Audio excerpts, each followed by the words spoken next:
Segunda parte en Sobre la Tierra y ya estamos en comunicación con Alejandro Sánchez Cabezudo, reciente egresado de la FAUBA como ingeniero agrónomo. Alejandro nos va a contar acerca del maíz pisingallo, su cultivo, su mercado, sus horizontes en nuestro país. Y desde ya que no le vamos a preguntar si el pochoclo se come dulce o salado, pero si él quiere nos va a contar cómo lo prefiere. Hola Alejandro, yo soy Pablo y junto con Sebastián te queremos dar la bienvenida al programa Sobre la Tierra. ¿Qué tal, Pablo? Hola. Sí, Pablo, Sebastián, ¿me escuchan? Sí, Buenas noches. te escucho bien.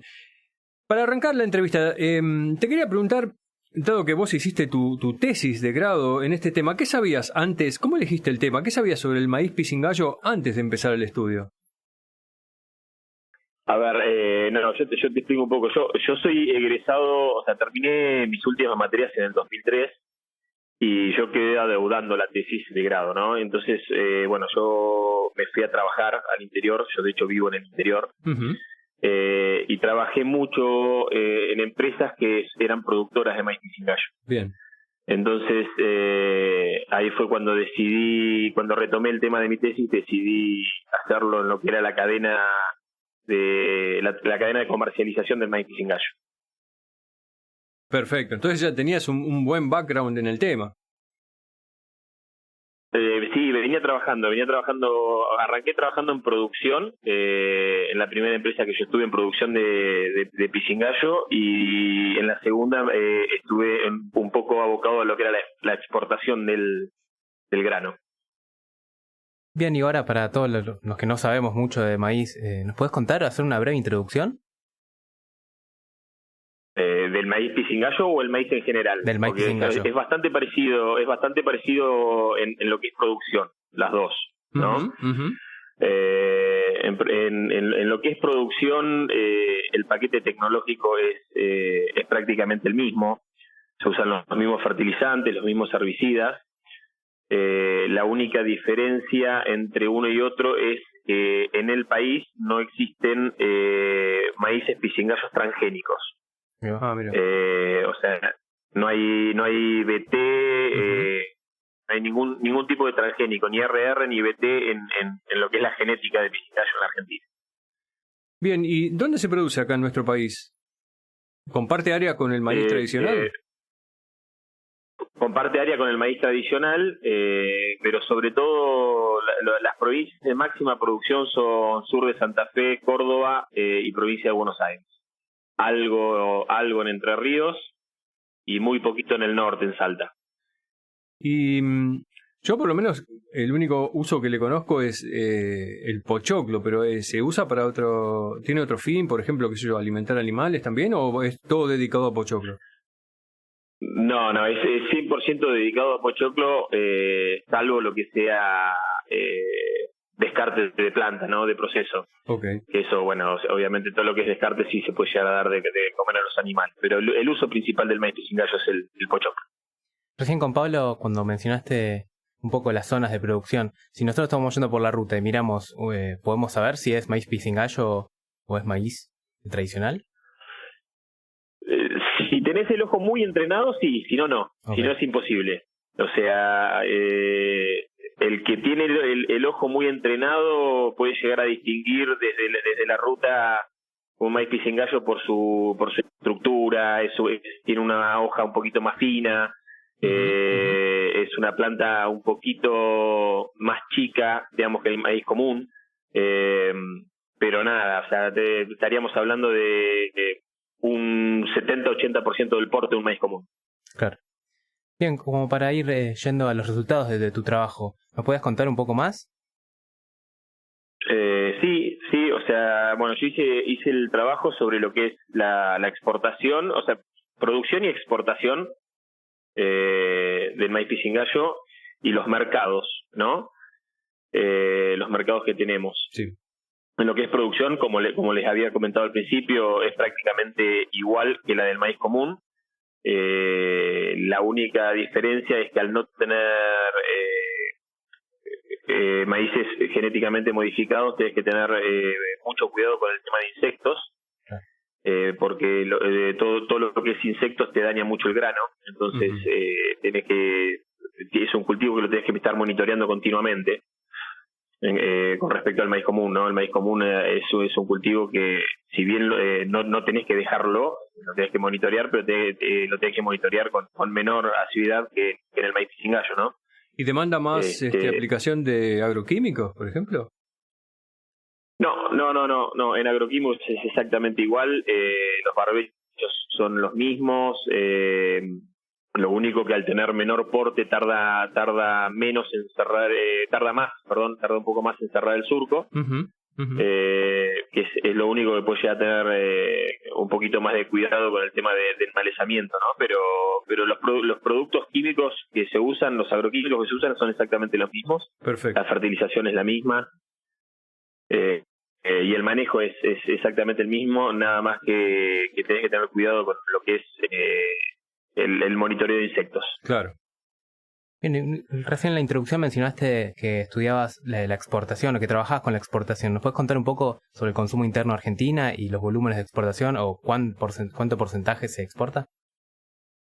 Bueno, ese es uno de los temas que surgió en mi trabajo de tesis, en el sentido de que habría que desarrollar un poco más el consumo interno.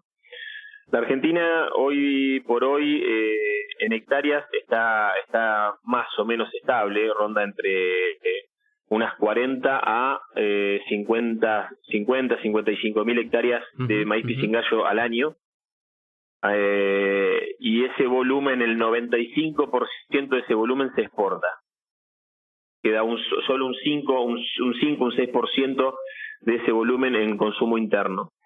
Y eso fue uno de los principales resultados que dio la tesis, en el sentido de que había mucho por incentivar el consumo a nivel nacional, ¿no? Claro. O sea, había mucho para crecer dentro del país. ¿Y a dónde? También hay mucho para crecer en los mercados externos, ¿no? Claro.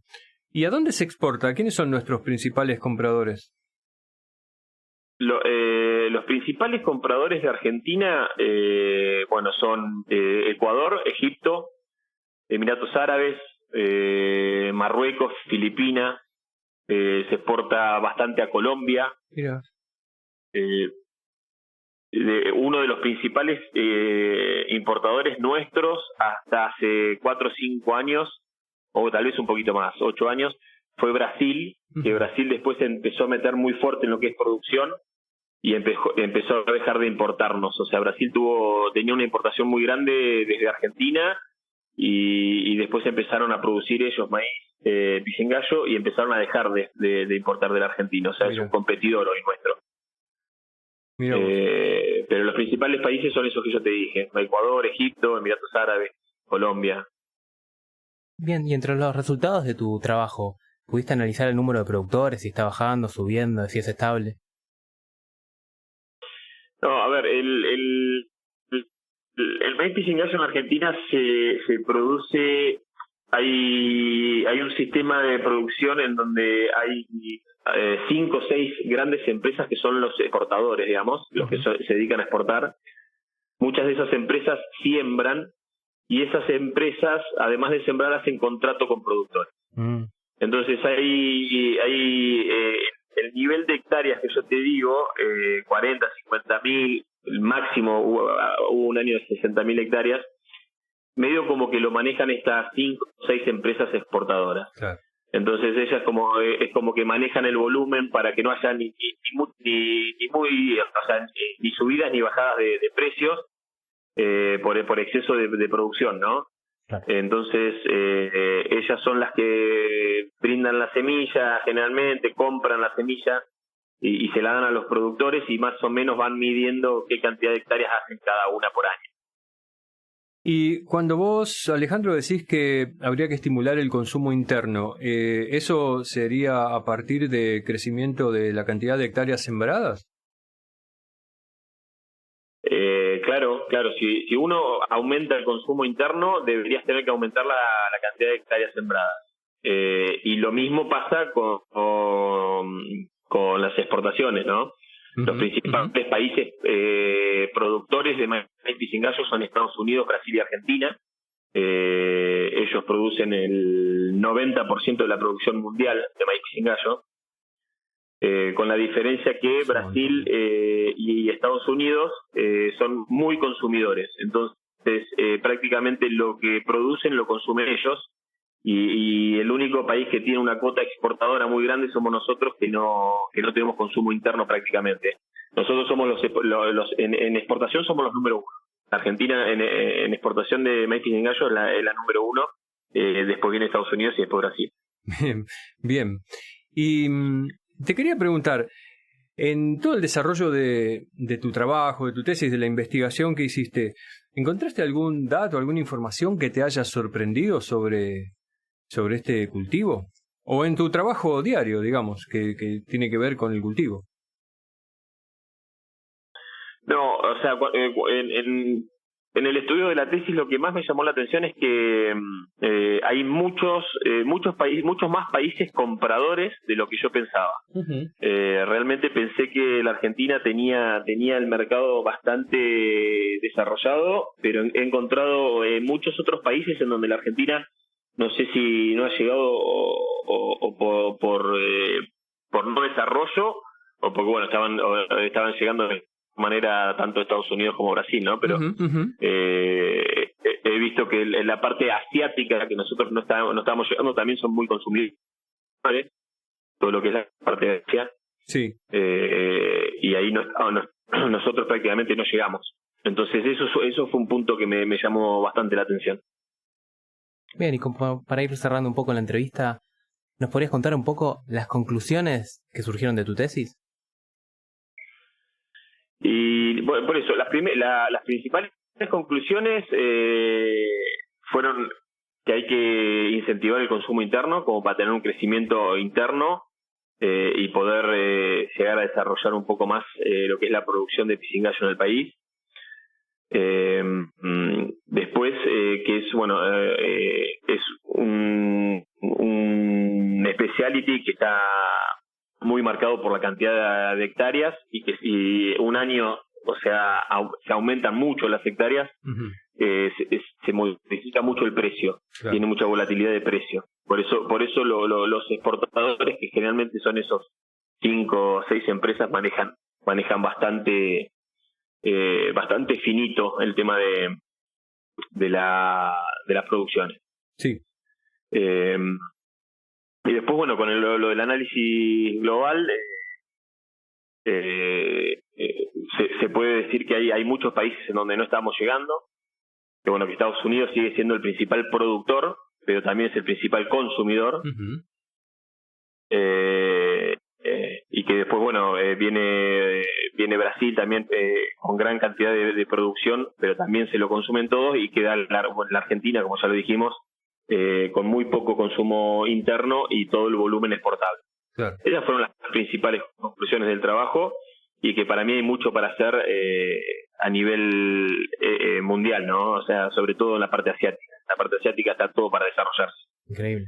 Y ahí, cuando hablas de desarrollar el mercado interno, me imagino que, no sé, alguna vez escuchamos acá o hemos entrevistado gente que hacen productos nuevos, no sé, alfajores de arroz, por ejemplo, alguna vez nos han dicho. ¿Te imaginas algo así con el maíz pisingallo? Mira, cuando estuve estudiando todo este tema, estuve hablando con un español que importaba a España, ¿eh?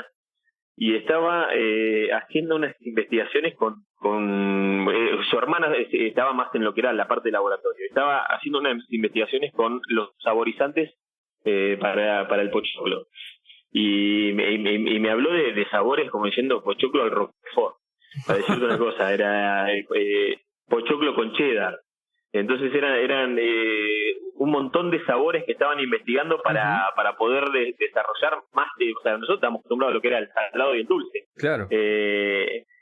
Y cuando me hablaron de otros sabores como el roquefort, como el cheddar y todo eso, no, a mí no me entraba en la cabeza el gusto del pochoclo con esos sabores, pero estaban investigando un montón de sabores. Claro, por eso comen más, porque hay una demanda más amplia por distintos productos. Está bueno. Sí, no, la verdad que está muy bueno. También una cosita antes de dejarte ir. Gracias por tu tiempo una vez más. Te quería consultar sobre por la invitación. Sobre los problemas que encuentran los productores, fuera que también un poquito mencionaste lo de las plagas. ¿Hay otras trabas que estén impidiendo que esto explote, digamos?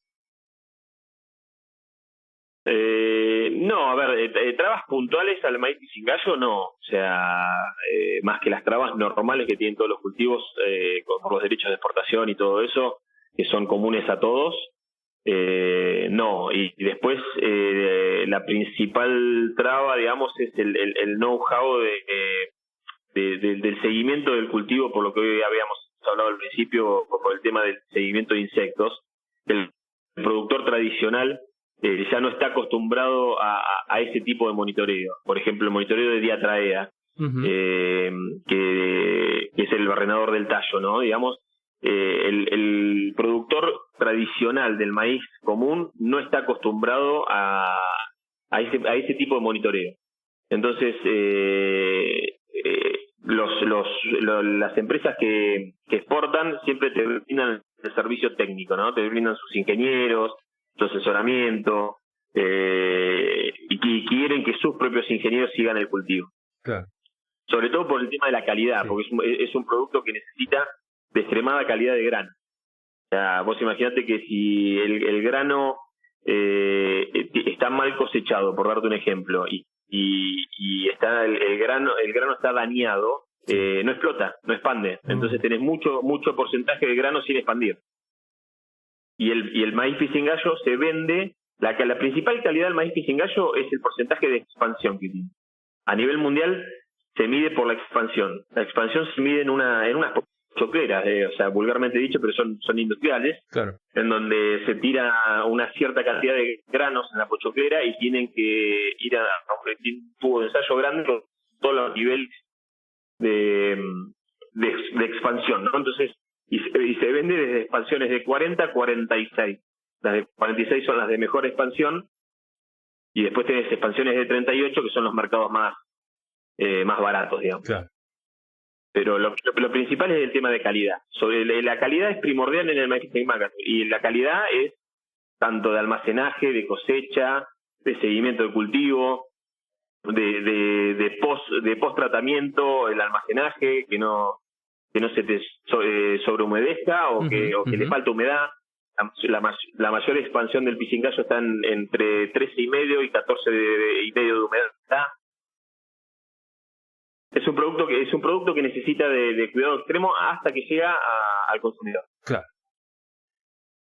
Bien, Alejandro, te queremos agradecer muchísimo tu tiempo y que hayas participado de Sobre la Tierra, y quedamos en contacto. Dale, perfecto. Muchísimas gracias a ustedes por la invitación. Muy claro todo y nos encantó el tema. Dale, no hay ningún problema. Muchas gracias por la invitación, en serio. Un abrazo.